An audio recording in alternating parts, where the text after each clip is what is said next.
नमस्कार, मैं प्रदीप मौर्य हूँ। अभी हाल ही में 6800 का मामला चल रहा है, जो कि वैकेंसी आई थी 2018 में और 19 में एग्जाम हुआ और 2020 में रिजल्ट आया। उसी में आरक्षण घोटाला भी हुआ, जिसमें से सरकार ने माना और पिछड़ा वर्ग आयोग बना था, जिसको मोदी जी कहते हैं कि मैंने आयोग बनाया। उस आयोग ने भी माना कि 69,000 शिक्षक भर्ती में 6800 आरक्षण घोटाला हुआ। और हमारे साथ अभ्यर्थी दो बैठे हैं, हमारे सीनियर हैं। आप अमित मौर्य जी हैं, आप श्रीश मौर्य जी हैं। आप दोनों लोग इसमें प्रभावित हैं और अभ्यर्थी भी हैं। तो इनका लगभग कट-ऑफ, बिल्कुल जो कट-ऑफ ओबीसी का आया वो आया, लेकिन इनकी बजाय, ओबीसी के बजाय इस भर्ती में अनारक्षित वर्ग को भर्ती कर दिया गया। हालांकि इस मामले में अभी क्या हो रहा है, कुछ बताएंगे आप? जी, ये भर्ती जो है, जैसा कि आपने बताया ही है कि विज्ञप्ति 2018 की है, 19 में एग्जाम हुआ, 20 में रिजल्ट आया। ठीक, उसके बाद इसमें बड़े पैमाने पर विसंगति, जिसको मुख्यमंत्री जी ने माना कि विसंगति है, फिलहाल आरक्षण घोटाला हुआ था, उन्होंने माना तो विसंगति नाम दिया, कोई दिक्कत नहीं है। तो जब हम लोगों ने देखा कि इसमें काफी विसंगतियां हैं घोटाले को लेकर, इसमें सीटों को लेकर, तो हम लोग एक मोदी जी द्वारा राष्ट्रीय पिछड़ा वर्ग आयोग का एक गठन किया गया था। बहुत लंबी रिपोर्ट है, ये 6 पेज 7 की है ये पूरा। हाँ। इसमें कई सारे पॉइंट हैं। ये रिपोर्ट है, इसमें ये इस आयोग ने माना कि आरक्षण घोटाला हुआ है, 6800 को नियुक्ति देनी चाहिए। और कितने महीने के अंदर में नियुक्ति देने को कहा? उन्होंने महीने के अंदर में नहीं बोला था, तो उन्होंने कहा था कि जैसे दिसंबर में इसका इन्होंने माना और दिसंबर में इन्होंने बाकायदे प्रेस कॉन्फ्रेंस की, ट्वीट किया कि इनको 5 जनवरी तक इनको नियुक्ति दे दी जाएगी 22 में। लेकिन आज तक अभी तक नियुक्ति हम लोगों को नहीं मिल पाई है। 640 दिन से हम लोग इको गार्डन में लगातार आंदोलन कर रहे थे।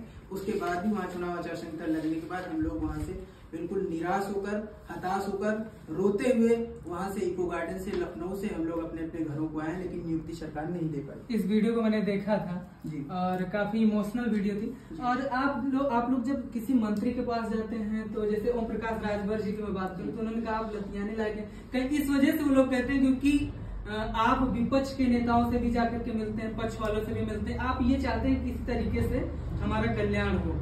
आपने राहुल गांधी के सामने आवाज उठाई, मुख्यमंत्री आवाज के सामने आवाज उठाई, केशव प्रसाद जी के यहाँ आपने आवाज उठाई। हर जगह जाते हैं, लेकिन न्याय कहीं से नहीं मिल रहा है। और जो मुख्य जगह है राष्ट्रीय पिछड़ा वर्ग आयोग, इसने कुछ अच्छी बात बताई। इन्होंने कहा कि हम आयोग को कह रहे हैं कि नियुक्ति हो, लेकिन सरकार ने टालते हुए लगभग इस कदर टाल दिया कि धारा 144 लग गई और इन लोगों को वहां से हटा भी देगा इको गार्डन से।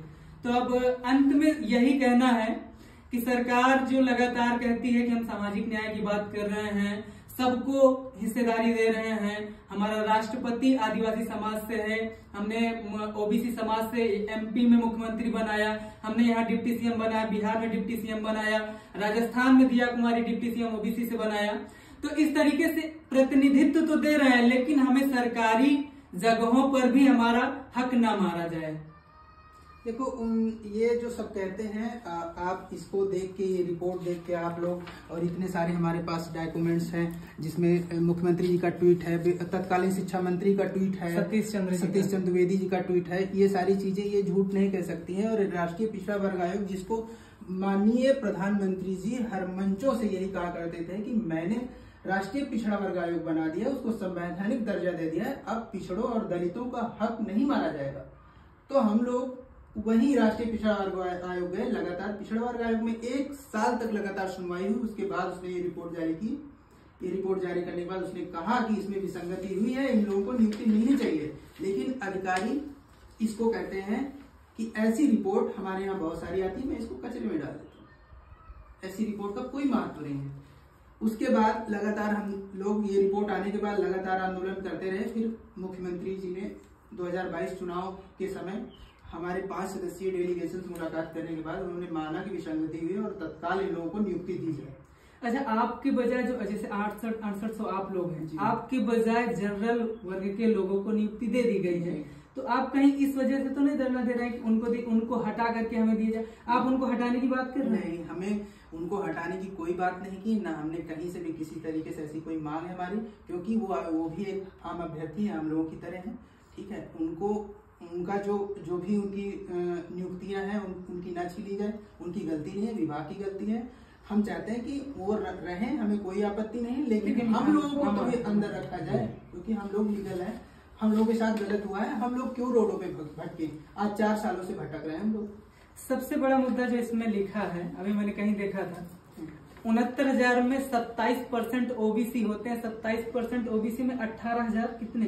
18,598। उनमें से 27% के बजाय 3-4% यानी 2637 नियुक्तियां हुई हैं। ये ओबीसी के साथ अन्याय है। और प्रधानमंत्री जी कहते रहते हैं मैं ओबीसी से हूँ, ओबीसी के साथ अन्याय नहीं होगा। तो बड़ा सवाल उठता है कि उत्तर प्रदेश में किस तरीके से हो रहा है, और अभ्यर्थी लगातार डंडे खा रहे हैं, प्रदर्शन कर रहे हैं, मुख्यमंत्री आवास, उप मुख्यमंत्री आवास, तरह तरह के जगह पर जा रहे हैं, लेकिन कोई न्याय नहीं मिल रहा है। तो हमारी सिर्फ इतनी मांग है कि किसी के साथ अन्याय नहीं होनी चाहिए, इसकी पारदर्शिता के साथ नियुक्ति होनी चाहिए। Thank you.